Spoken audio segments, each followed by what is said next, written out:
Aizo, Irulertaraz naiz, Euskara Ikastolako laugarren mailako ikaslea, eta nik irakurri behar liburua Watson-darrak da, Jane Austen. Liburu honek Emma Watsonen historia kontatzen digu. Emma izeba eta osabaren etxean bizi da, baina osaba hiltzean izeba berriro ezkonduko da, eta orduan bere gurasoen etxera joaten da bizitzera.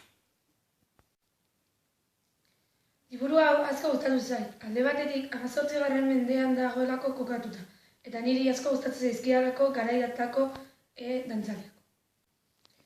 Bestetik, Emma oso pertsonaia zentzuena iruditu zait.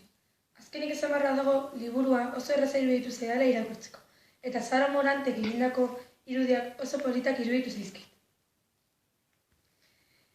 Esan barra dago ere, liburua ez dagoela guztiz amaituta, baina amaieran, historiaren amaiera kontatzen du labur-labur kontatuta.